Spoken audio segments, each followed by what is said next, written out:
Athletes, take your mark, get set. It's time for the Addict to Athlete podcast. Everybody out there, Coach Blu Robinson here. I want to thank you all so much for downloading, sharing, and subscribing to the podcast. Greatly appreciate you doing so. As always, we'd love to have you jump on addictoathlete.org to jump on and find out all of our content, backlog podcasts, information about how to start a chapter of Addict to Athlete in your community.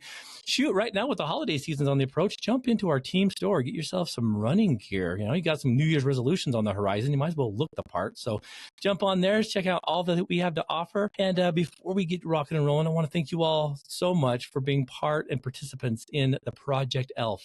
Project ELF is our yearly Sub for Santa service project that we help individuals who might have fallen on hard times be able to provide Christmas for their families. We are full swing into this right now, and I want to thank all of our donors and all the people who have been serving up to this point to make that happen. So thank you from the bottom of our hearts on Team Addict to Athlete. Athlete's got a great guest in studio today. I'm excited to talk to him because of the passion that he just resonates. And the team that he belongs to, I think, are probably the most amazing group of individuals that I've been able to discover in the last year or so. And if you remember, not too long ago, I think in April of this year, 2024, we spoke to one of the founders, Anna, about the Speed Freaks program in God's country, New Zealand. And so we have arranged to, create what we like to call it maybe a time machine to get Ben Fraser online. He's actually calling us from the future, it sounds like. So Ben, I'm excited to have you here, brother. Welcome to the Addict to Athlete podcast. Let's introduce you to Team Addict to Athlete. Kia ora, Coach Blu and listeners. Thank you so much for having me on. I'm incredibly grateful. I appreciate everything you do, Blu, and I'm a big fan of the podcast. Anna introduced it to me earlier in the year. And I must say, before I introduce myself, your intro music is the best in the business. It just gets me so fired up and so excited about life every time I hear that intro music start. So, well, then we won't change it then. Yeah, no, and then you back it up with these incredibly inspiring and informative conversations around recovery, mental health, and running, being an athlete. So I'm very humbled and grateful for the opportunity today to share a little bit about myself and the Speed Freaks and my own sort of journey from addict to athlete. So I guess to introduce myself, as yes, I am coming to you from the future. My name is Ben. I am in just outside of Tamaki Makaurau, Auckland, New Zealand. So I'm not sure how many hours ahead we are, but I think we're about 20 hours ahead or something like that. So yeah. Everything's fine in the future. You go out and enjoy your day. I love it. Now, if you had asked me to introduce myself 5 years ago, and if I was brutally honest back then, I would have said, my name's Ben. I have got an overwhelming sense of hopelessness. I feel lonely. I have trouble holding down a job. My family are worried about me. I can't hold down a relationship. I've got these good intentions, but I'm scared, and I'm riddled with guilt and fear, and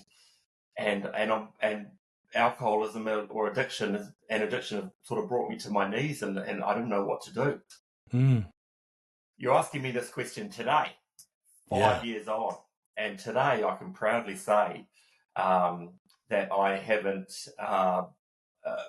haven't needed to reach for a bottle or a substance, and in January it'll be five years. I'm a present father. I'm a partner. I have rebuilt and have incredible relationships with my family members. I've got a very successful career in the corporate world. Beautiful. I love running half marathons and ultra marathons. I love trail running. Beautiful. I love pacing events as well. Just recently, I can add triathlon to the list. I thought, hey, there you go. I love running. Why not add 2 more disciplines in? Absolutely. And I've lost 60 kilos through this journey as well. Nice. So I think that works out to be about 130 pounds. Yeah. And you're brother. And most importantly, I get the opportunity to sort of give back and be of service through my role as a volunteer Speed Freaks coach. Beautiful. Man, that is a resume and a half, man. And I love hearing that because that is literally our erase and replace philosophy, like in action. I love that. Ben, you unloaded a lot right there. And I want to start maybe with this I am, because your I ams are absolutely the goal on why we want to make these adjustments and changes in the first place, I believe. And I don't think we realize how powerful the I am statement is. It's the most powerful words we as humans can use, right? And so back in 2011, when I started Addict to Athlete, I was really nervous about wanting to carry on the tradition of identifying ourselves as addicts. So, hello, I'm Blue and I am an addict, because I've been clean now since 1996. That seems like a millennia ago. There is no way on this green earth that God provides for us that I'd walk into a meeting and say, hello, I'm Blue, I'm an addict, because I'm so much more than that now. I'm a father, I'm a brother, I'm a scholar, I'm a coach, I'm an athlete, I'm all these other things. And yeah, I'm an addict, but it's a part of me. It's not who I am. As you started to make the shift from the hopelessness, the addict, all that stuff, how hard was it for you to truly start to believe that, wait a minute, I'm more than this? Because I think that crossover sometimes is hard for us to let go of. And like you said, you've seen this because now you can tangibly feel it. But at the beginning, tell me a little bit about your journey through your addiction to that crossover point where you're like, wait a minute, I'm more than this. I love the aha moments we have, that pivot moment where we're like, I'm done. I'm leaving this behind. What was that moment for you? Yes, I absolutely agree with you, Blue. What was the crossover point? I think I agree with you in the sense that the way that I spoke to myself was all negative. I am, insert negative word. I am, insert negative word. And, I would never talk to someone else the way that I spoke to myself. So true. I probably wouldn't let anyone else speak to me the way that I spoke to myself. So why am I letting myself, call myself these names? I needed to take action. Move follows action. I think even through my, when I felt like I was on my knees and I was hopelessness, I still had good intentions. Yeah. I still wanted to do the right thing, but I needed to back that up with actions. And it started by, small, achievable things, getting out in nature. I didn't go from one day being 140 kilos, not being able to walk to the end of the driveway, to running a 100-kilometre ultra marathon the next day. No. What I could do the next day is I could put my headphones on, I could put on an inspiring podcast or an inspiring audiobook, and I could walk. I couldn't run at the start. But I would do that every day. I found it very meditative. And initially, it was all on my own. Mm-hmm. I didn't have that community yet. Yeah. The game changer for me was finding the community. Yes. By making these small choices each day, instead of saying I am a piece of whatever, I am this, I am that, I would say I'm someone who walks every day. And then eventually that became I'm someone who walks to a lamppost, runs to a lamppost. Yeah. And then a few months in, I came home one day in tears because I was now someone who just ran 3Ks around the block. Yeah, consecutively. That's more, I'm more proud of that than I am my 100K ultra marathon or the 50-kilometer runs I've done or halving my marathon or almost halving my marathon time in the last 3 years. Yeah. That first initial, because that gave me belief in it. It gave me hope and it changed the conversations I had with myself. In saying that, it still took me a long time to say to myself, I'm Ben and I'm a runner. I'm Ben and I'm an athlete. Mm-hmm. That didn't happen overnight, but I proved it to myself by just taking those actions, every day. Yeah. Yeah. So I'm curious. You're right. You talk about finding that community. It's interesting when we're in the thick of things around the addiction, whether we've got our drinking pals or using buddies, and then you got these people that you kind of always see in the corner, side of your eyes. You're driving to work, whatever. These people that are out there running, and you're like, "What are you doing? Running's for criminals, right? Like you run away from something. You don't run towards something." So it's one of these things where there for a while, it's this weird kind of pivot moment where you're on an island all by yourself. It's like you feel kind of alone until you find that. I'm curious about that community, because somewhere you decided to get up and move. And I'm a firm believer, like Anna, like movement equals healing. And I've done therapy groups and I've worked in treatment centers and I've had groups of people and they all just kind of feel like blah. But the minute we start moving, the minute we go out and, hike or run or just go outside to move, to connect with Mother Earth, something happens inside of our brains that starts the processing of letting stuff go. When did you seriously cross the threshold from like staying stuck in the addiction to like, I'm moving? What was that first mile, that first meter, whatever? What was the first thing that you're like, I felt better now than I did when I started? Something's here. Because I love that spark that someone gets where they're like, I just did this. What was that first experience with moving that kind of made you fall in love with the possibilities? I think you hit the nail on the head when you talked about community there. Yeah. Because if I look back through my sort of late teens, 20s, early 30s, I knew there was something in movement. Because whenever my life got hard or something big happened, I lost a girlfriend, I lost a job, I would turn to movement. I would turn to running. And I would say, I'm going to run a 10K or I'm going to run a half marathon. Most of the time, I never made it. But I would stick at it for a couple of months until my life improved, just as a consequence of, as a side effect of getting out there and moving every day. Yeah. And then I'd go, well, my life is better now.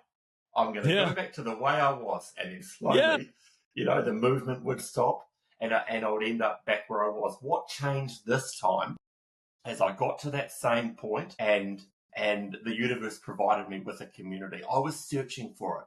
I was searching for it through podcasts and audiobooks and people I followed on Instagram. I had inspiration and I had hope. And then I found that community. I got myself a coach who was also in recovery, and that was a real game changer for me. And there was a group of people. This is prior to the Speed Freaks moving to Auckland. There was a group of people, a very small group, who would run around a big estuary. It was sort of a 5 or 6K loop, and they do it every Sunday morning. And I had been doing this on my own for a while, but I knew about them, and I thought I could relate to them. And one day I joined them, and I was very nervous because I thought, I can't run 5 or 6Ks yet. Yeah. They said, no, come along. And, I ran, walked, and I got round and we all had coffee afterwards and I spoke, and it wasn't a formal thing. It was just a group of people. And it was finding that community, and that community's just grown and grown and grown over the last 4.5 years. And that was the game changer. That's why it worked for me. I love this time compared to the many times that I'd tried. Because I knew there was something in there. I knew there was something in that transformation from addict to athlete, getting out in nature, getting your heart rate up. I mean, I haven't done, you'd know a lot more about the science involved, and there is a lot of science involved now. And I didn't know all of that, but I had to feel it. And, it turned out to be true, and it's certainly been a game changer for me. So the key was finding that community. I love it. I don't think we put enough stock and stewardship into the responsibilities of us coming out of our comfort zones to be able to like tiptoe into a new group, a new tribe, so to speak. Because when we're kids, it's easy, right? You go to a park, you go to a playground. If the kid's about your height, you're like, hey, we're friends. We can't do that as an adult. One, it'd be super creepy and we'd probably be arrested. The second is we have all these notions in our heads that like we're not going to be accepted. So I always find it amazing when an adult breaches their comfort zone and comes in and says, what's this speed freak group about? What's this addict to athlete about? I love what you're doing, but I'm not a runner. You probably heard this with new people coming in, like, I love what you guys do. I love the energy, but I'm not a runner. And it's like, neither am I. Like, I'm not a runner, but I run because it feels good when I'm done. It's the same thing like with an addict. We weren't just addicts, right? We that's not what we aimed for when we were young. We involved ourselves in it. It's the same kind of concept. When you cross that threshold of like, hey, you have something that I want to check this out. It's a game changer. When you get for you or when someone else new comes in, how do you capitalize on you just made the best decision of your life because you're choosing in? Like, that's the coolest feeling, isn't it? I mean, because I'm sure from what Anna described and from what I've watched, because I watched you guys close because I love what you're doing, that team is strong. And you can see it in the body language. You can see it in the smiles. You can see it in the consistency. How amazing was that to have people that cared about you? Because on Team Addict Athlete, I knew where my athletes were Friday night. They weren't out partying and goofing off because Saturday morning, they had a race. And if they're not at the starting line, what were you doing, right? So all of a sudden you have this weird accountability with these people that just care about you. How weird was that, giving your heart to some of these folks that cared? You're like, wow, you guys really care what I'm doing, where I'm at. Was that kind of an amazing feeling, or was it a little nerve-wracking at the beginning?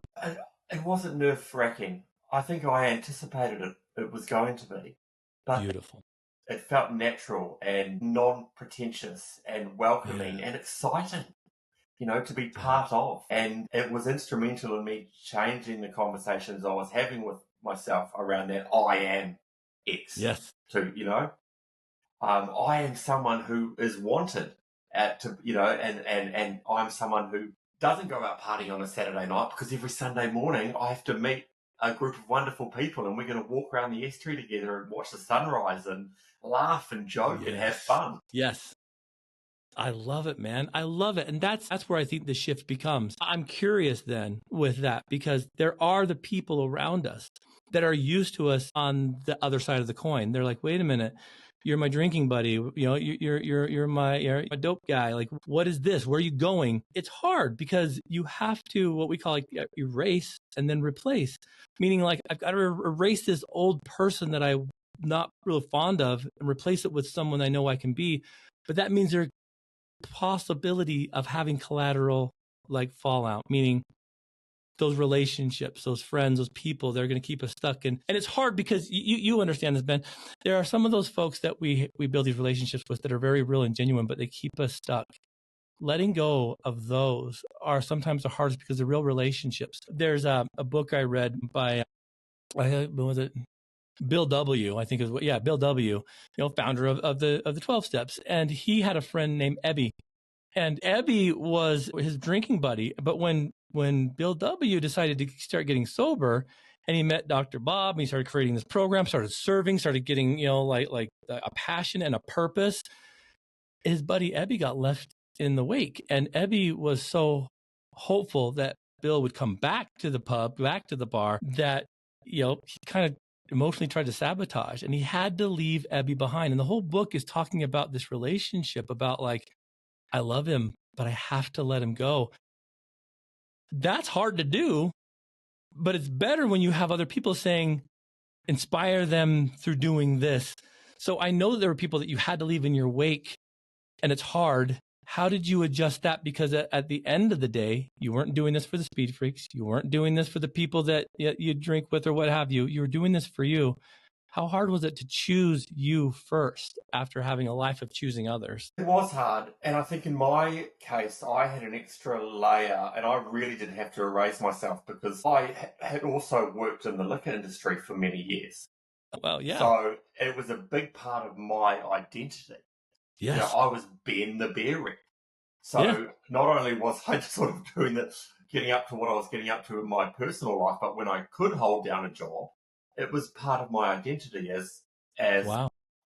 So I think what had happened through the last few years of my dependency or my sort of using is the people who had really cared about me had sort of, I'd moved through friends groups, not sort of by choice, but it had just sort of happened because I wanted to, if I was going to be around people, I wanted to be around people who were accepting of what I was doing. For sure. So what actually happened initially is some of those people who the relationships had fallen down, they actually started to come back into my life. Wow. Yeah. And that took time. Yes. Because some of these people I'd hurt. I don't think I really struggled because I was inspired. I had a spark of inspiration and I wanted to surround myself with people I wanted to be like. And the type of people who will get up at 8 a.m. on a cold, windy morning to go and run through a forest or over a mountain, they're the kind of people I want in my life. Oh, yeah.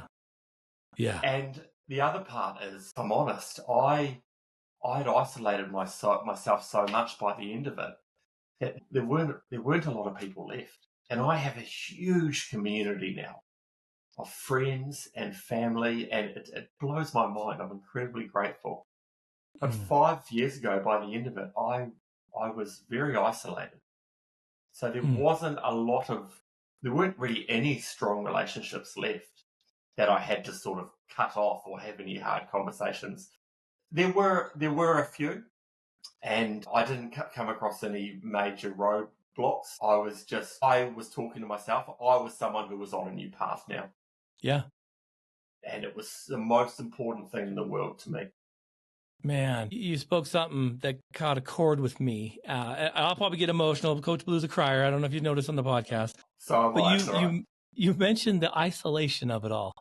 And just the way you described that, I remember days like that where we felt so alone, even though we were surrounded by people.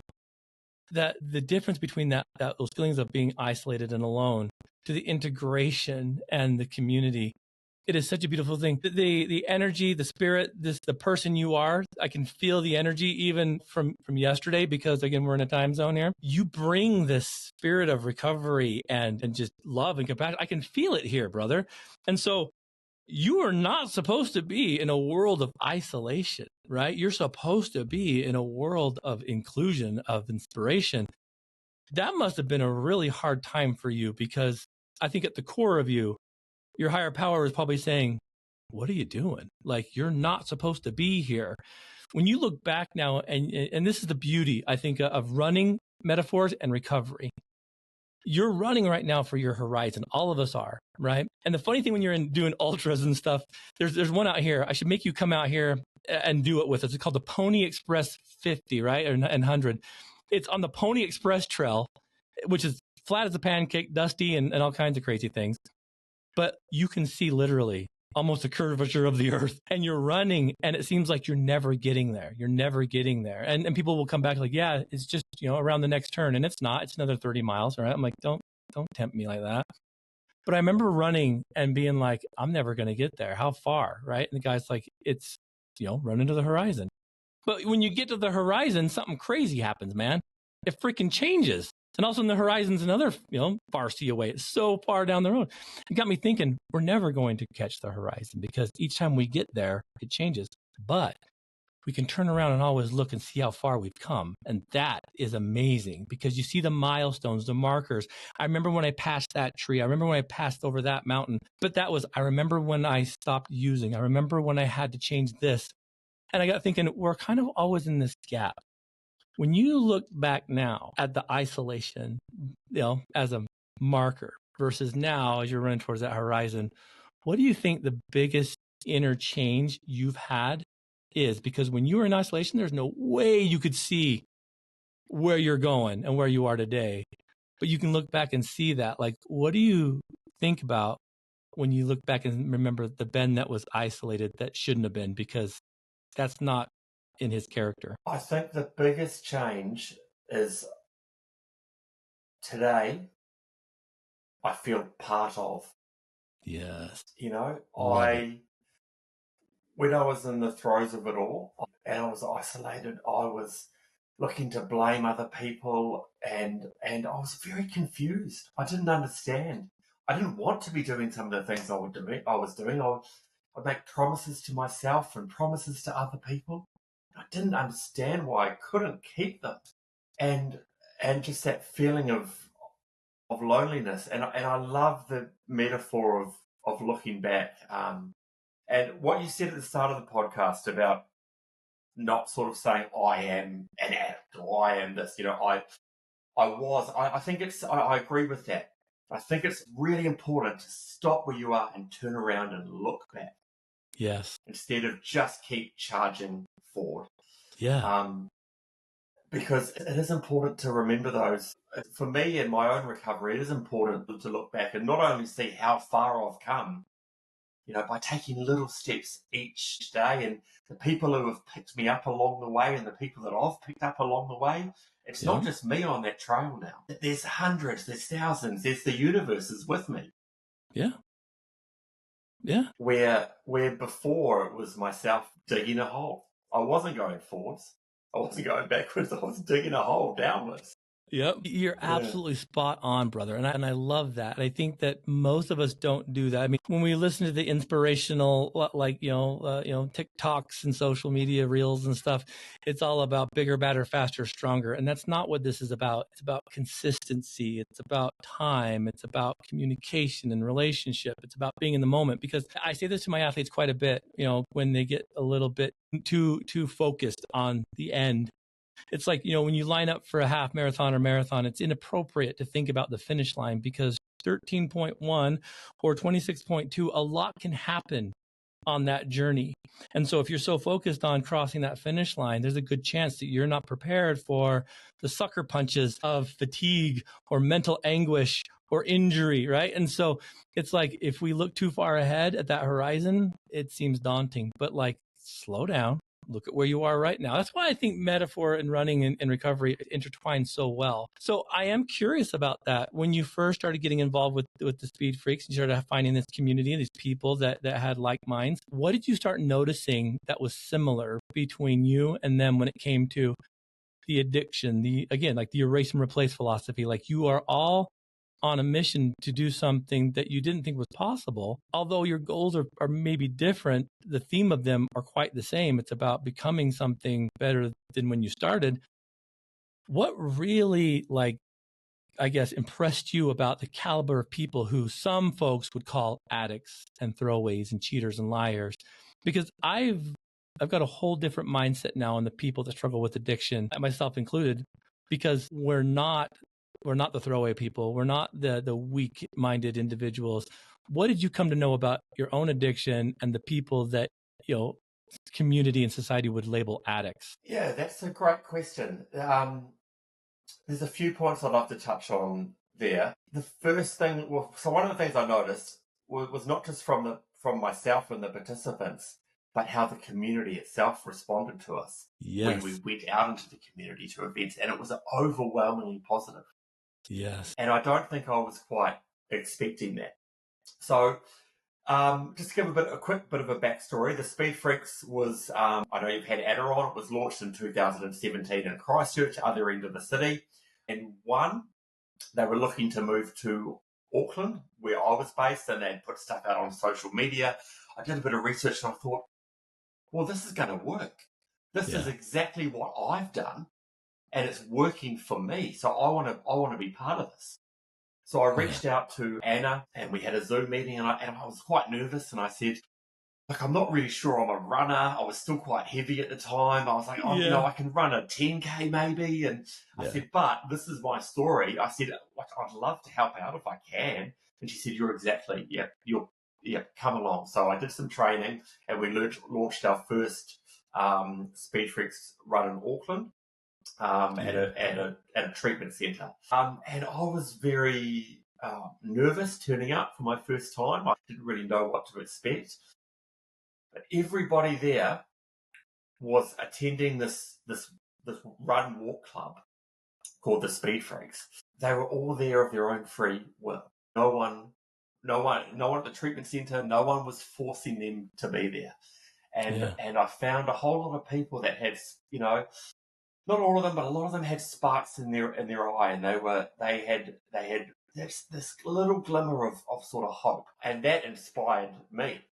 Yes. So one thing I've noticed over the time is we finish all our run walks with a gratitude circle.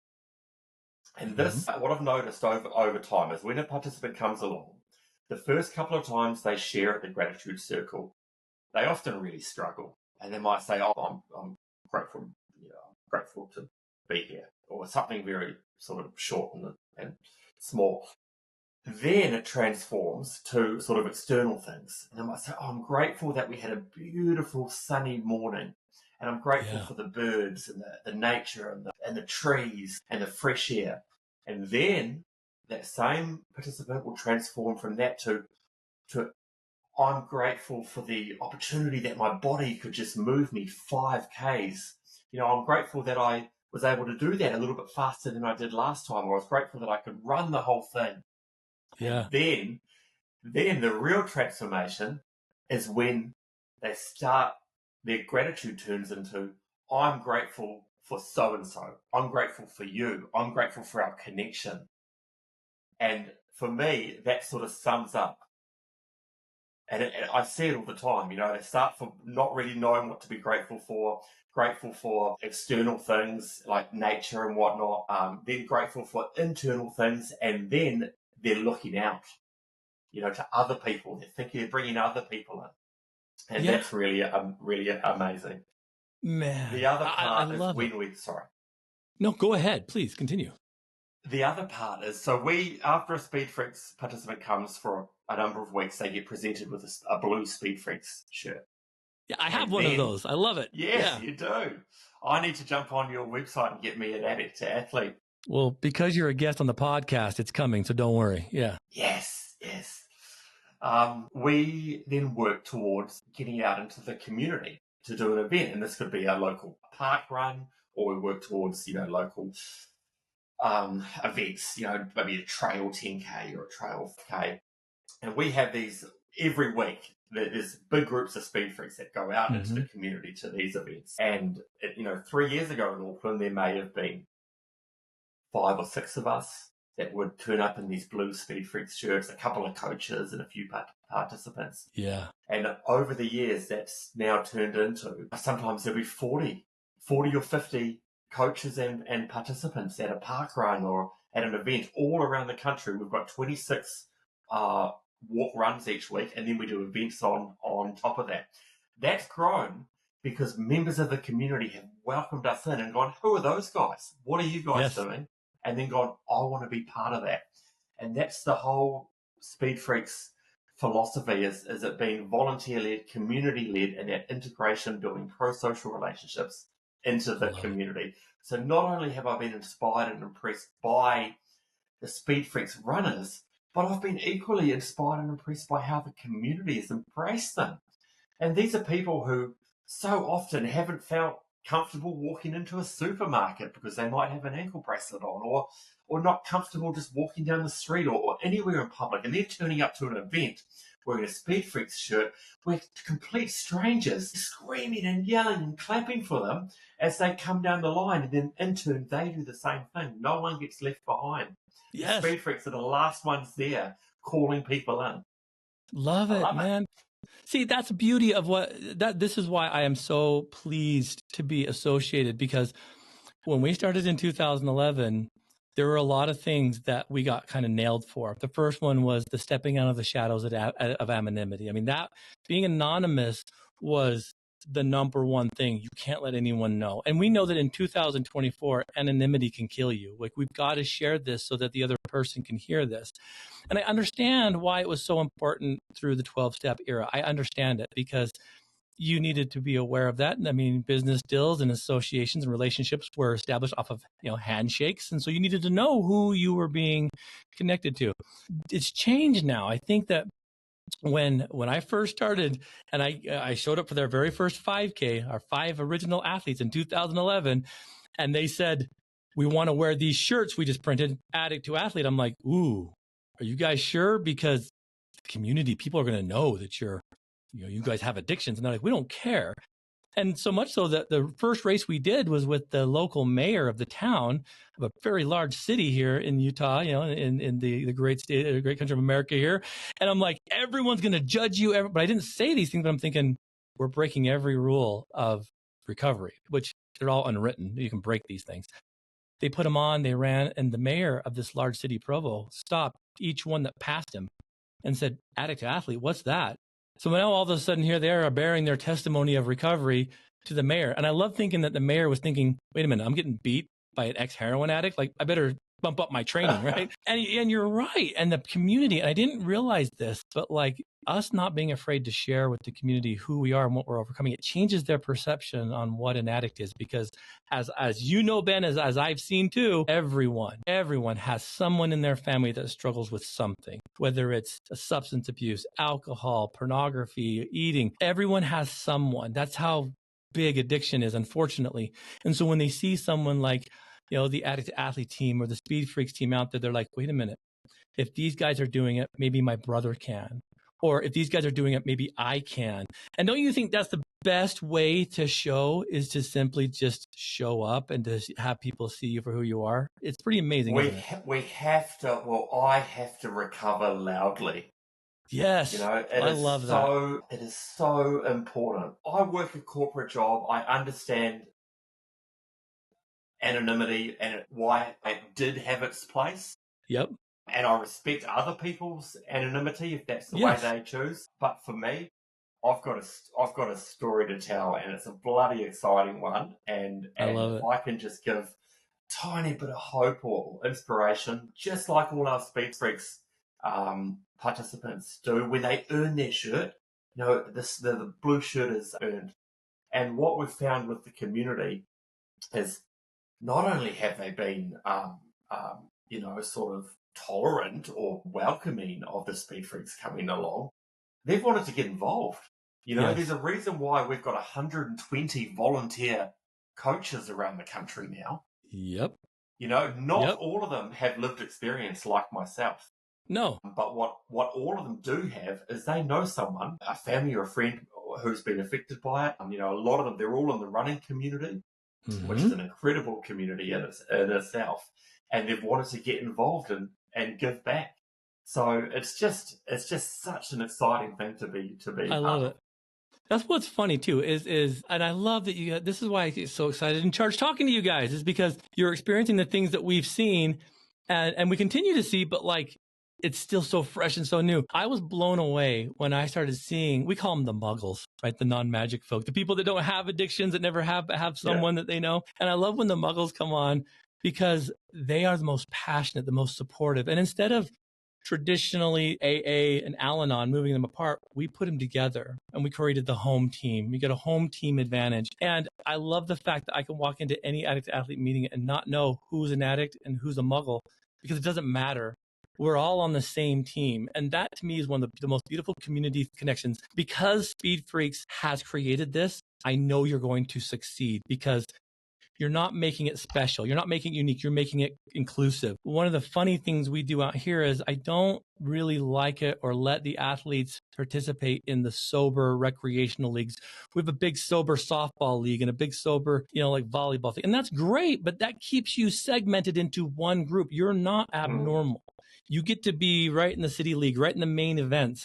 You don't need to ostracize yourself into this community. I think they're great and they're fantastic, but you're not abnormal. And so when we have the Addict Athlete team out playing, city recreational softball, guess what? You're walking billboards to your recovery. And it's just been amazing to show them that you're not broken. You have a unique perspective in life that someone else needs to hear.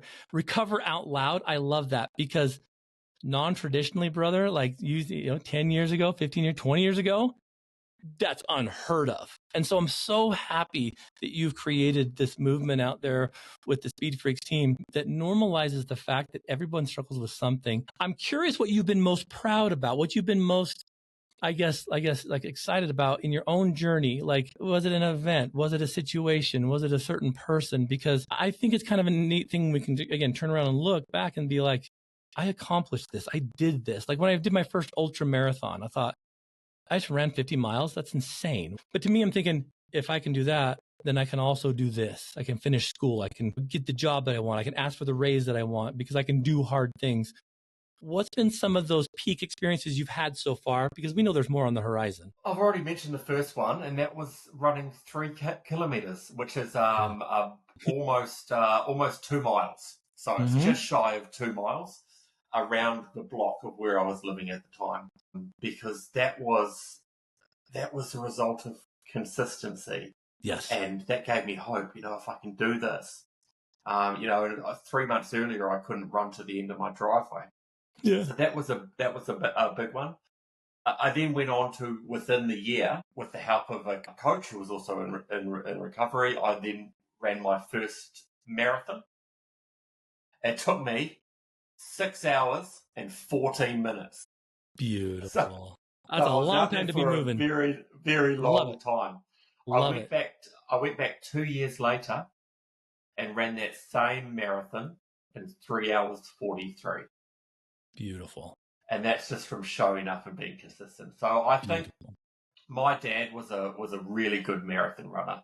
So there's something about the road marathon. As much as I love the trails, and that's where my heart is, my dad passed away when I was 19, and he was a very good marathon runner. 2 hours 21 was his marathon time, and I spent a lot of time thinking and feeling connected to my dad when I run. Anytime I run a road marathon, I think is really special to me for that connection with my dad. I had the opportunity earlier this year to be one of the pacers at Aotearoa Marathon, which is a famous marathon in New Zealand, and I paced the 4 hour 15 lot. So I had a balloon and helping people across the line reach their goals. Being of service was one of the highlights of my enthusiastic amateur running career at the moment. I love it. Probably the pinnacle, though, was just over a year ago, beginning of last year, I ran the Tarawera 102k ultra marathon. Yeah. My fiance was pregnant with our son at the time. Her and my mum were waiting at the finish line, and I crossed that finish line in tears.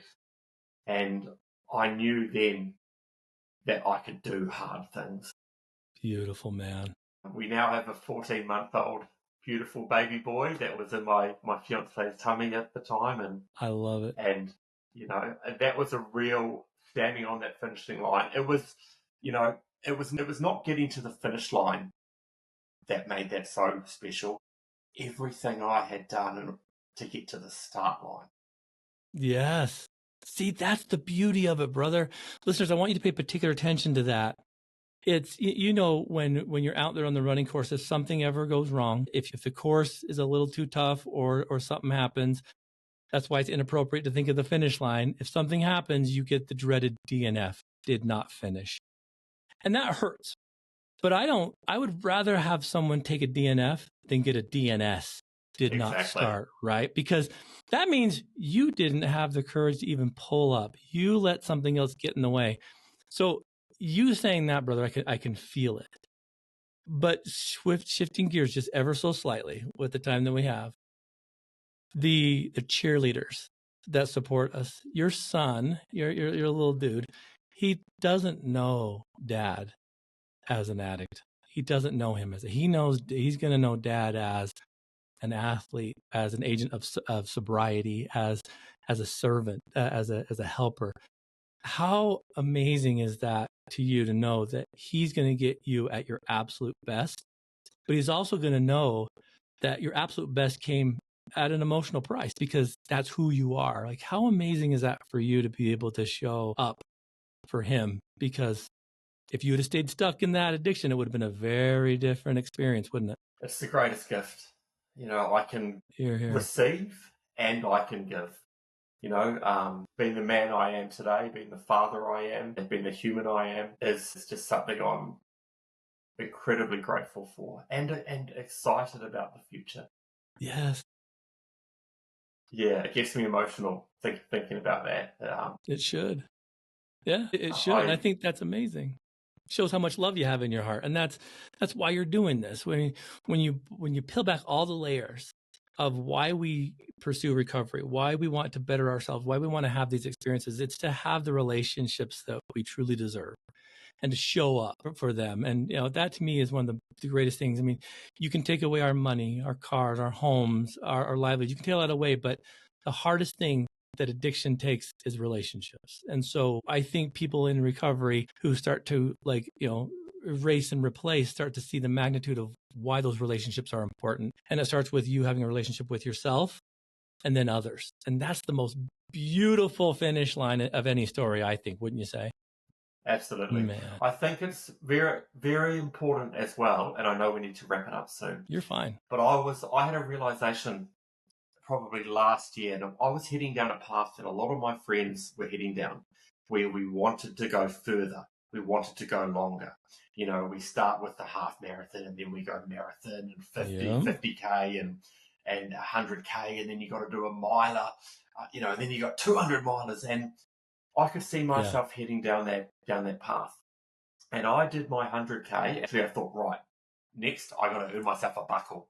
Or I got to do it, I got to go over and do Western States or Hard Rock or something like that. And then I thought, you know what? I'd love to do that one day, but right now, I want to be a father. Yes. I don't want to spend 8 hours training on a Sunday. Yep. So I can chase some sort of finish line. Beautiful. I want to chase start lines. I want to chase achievable ones. And I want to do that around or in addition to me being of service as a Speed Freaks coach, being a partner, being a son, being a brother, and most importantly, being a father.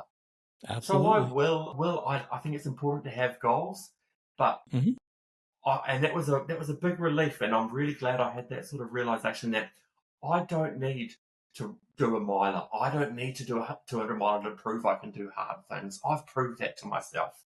Absolutely. What I need to do now, what I need to do at the moment, is enjoy the process, enjoy the training, be a present father, and one day, if I want to, I can go further, faster, and longer. Absolutely. It'll be there. And I think you are feeling something very, I would say, spiritual, of a mindset of whenever you start feeling as though you're isolating, you're not supposed to do that, right? You are not supposed to be alone. And I can feel that, your energy. So I look at that, right? You talked about your isolation. And when you're training for 8 hours, 9 hours, whatever, you're out in the middle of nowhere, you're alone. You, Ben, are not supposed to be there. You are supposed to be the coach in the middle of the pack, the pacer. You're supposed to be there. That is your calling. And I love the fact that you feel it naturally, because I'm hearing you and I'm like, he doesn't realize what he's saying. He's like, you're not supposed to be alone. That time will come after you've done your work. I love that, brother. That's the beauty of these kind of relationships and these connections, is you get to see it for all that it's worth. So, well, and yeah, when you are ready and you want to bring that little family of yours over, you've always got a place to stay here in beautiful Springville, Utah. We got plenty of room. Come run some races out here with your fam. Well, we will actually I'm bringing the family over for a work conference in Miami in June, and we are going to tag on a few weeks.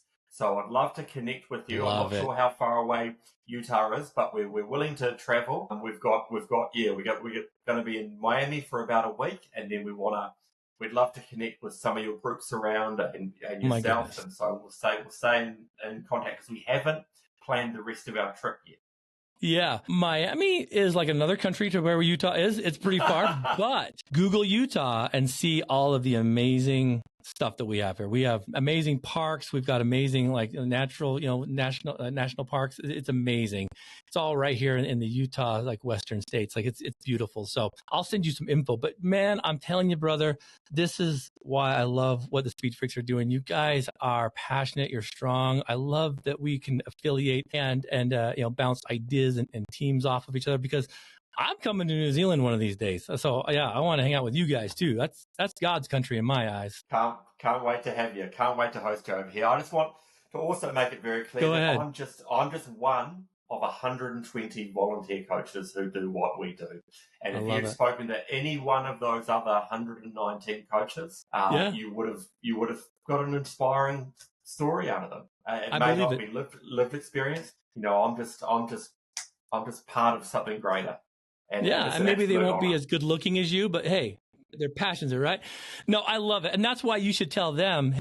Coach Blue wants to talk to you, because their stories need to get out too. And I love this. I know that Anna and the Speed Freaks, we have some ideas we want to collaborate with and some stuff we want to do together, because as far as I'm concerned, you guys are one and the same, and the passion's the same. I mean, we're all on the exact same team. So, brother, it's been a privilege. How do people find you if they want to follow you guys? Like, what's your social media outlets? Because you're going to gain a few folks that want to watch and kind of support you from afar.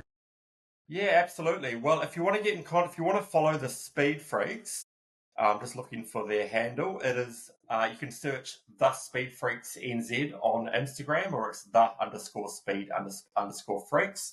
You can also look them up at speedfreaks.org.nz. If you want to reach out to me personally, you can search for Ben Fraser on Instagram, or my handle. Let me just figure out what it actually is. It is Benny_B_Fraser. So that's BENNY_B_Fraser. And Awesome. Yeah, happy for anyone to reach out. And looking forward to hopefully catching up with some of you and your team middle of next year. We will 100% do that. And I'll make sure, listeners, all of those socials are on the show notes. So make sure that after the podcast, you go follow those through the connections there. And Ben, it's been an honor and a privilege, my brother. I want you to know how much we love you. We support you guys. I look forward to more interactions. This isn't going to be the last time you and I talk. I know that for sure. So I hope you have a beautiful holiday. Say thank you to your family for letting us carve out some time, because I know that's precious too. But athletes, you've been well fed. Please share this podcast with anyone who might be beginning that journey, who might be lining up for that starting line of recovery, because these are the words that can inspire you to kind of make that next step. So on behalf of the Speed Freaks and Team Addict to Athlete, do your best, everyone out there, to turn your mess into your message.